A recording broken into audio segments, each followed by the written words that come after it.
एक समय की बात है। एक छोटे से गांव में एक बूढ़ी औरत रहती थी। उसका नाम सुशीला था। सुशीला गांव की सबसे बुद्धिमान और सभी बच्चों को पसंद थी। उसके पास एक जादू दांत था जिसे देखकर सभी लोग अचंभित हो जाते थे। गांव में एक बच्चा था, रामू। वह सुशीला की कहानियां सुनने का दीवाना था। एक दिन रामू सुशीला के पास गया और पूछा, दादी माँ, आपके पास जादू का दांत कैसे हैं? सुशीला ने मुस्कुराते हुए कहा, रामू, यह एक पुरानी कहानी है। जब मैं एक यात्रा कर रही थी, हमें एक जंगल से होकर गुजरना था और रास्ते में हमें एक प्यासा शेर मिला। रामू ने उत्साह से पूछा, फिर क्या हुआ दादी माँ? सुशीला ने धीरे से कहा, जब हमने शेर को पानी पिलाया, वह हमें उसके जंगल में जाने की इजाजत दे दी। उसके बाद हमारी यात्रा में और भी बहुत कुछ हुआ। रामू का मन को गया था।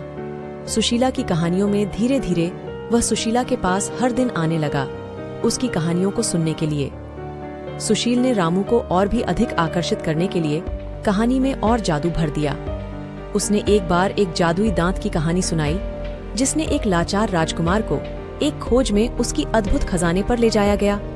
कहानी सुना रही थी, रामू बड़े ध्यान से सुन रहा था। सुशीला की हर बातों के ध्यान से नहीं बचता था। सुशीला ने कहा, रामू, क्या तुम्हें यह कहानी पसंद आई?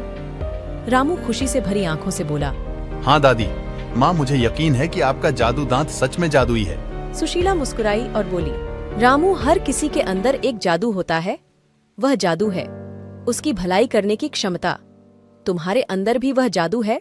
रामू ने विश्वास से पूछा। क्या मेरे अंदर भी जादू है क्या दादी माँ? सुशीला ने वयकपूर्ण रूप से कहा, हाँ रामू, तुम्हारे अंदर भी जादू है। तुम्हारी नेकी, तुम्हारी ईमानदारी और तुम्हारी मेहनत में। यही जादू तुम्हें हमेशा सफलता और खुशी देगा। रामू के चेहरे पर खुशी की मुस्कान थी। उसने सुशील को धन्यवाद कहा और गांव के दूसरे बच्चों के साथ खेलने चला गया। सुशीला का मन भी बहुत खुश था। वह जानती थी कि रामू ने उसकी बातों को समझ लिया था। उसकी कथाएं और कहानियां अब रामू के दिन में हमेशा के लिए बस गई थीं। यह कहानी हमें यह सिखाती है कि हर व्यक्ति के अंदर एक अद्भुत शक्ति होती है, जो उसे अपने सपनों को पूरा करने में मदद कर सकती है।